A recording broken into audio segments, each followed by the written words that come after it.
আসসালামু আলাইকুম। Yes plumbing এর পক্ষ থেকে সকালবেলা একটা ভিডিও নিয়ে চলে আসলাম আপনাদের মাঝে।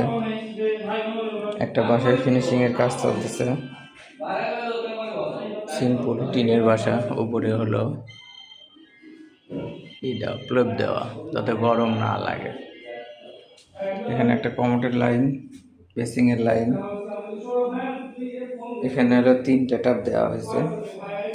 একটা ঠান্ডা, সাবমার্সেল, গরম। এটা ঠান্ডা, এটা সাবমার্সেল, এটা গরম। সিম্পল একটা কাজ হয়েছে সিপিভিসি পাইপ দিয়ে। যেখানে কমোড,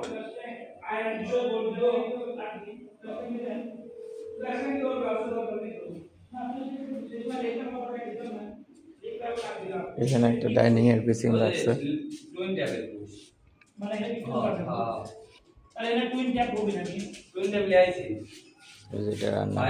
এটা রান্নাঘর।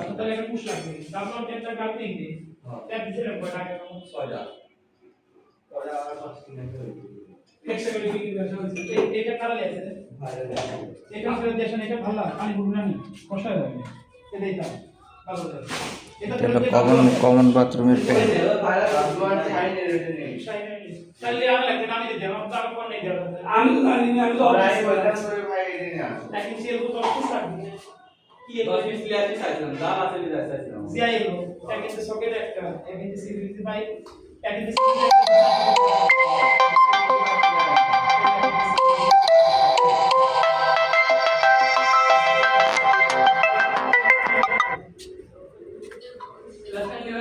সিঁড়ির ডিজাইনটা দেখেন। এই হলো বাসা, টিন শেড বাসা। টিন শেড বাসা অনেক সুন্দর করে প্ল্যান করা যায়।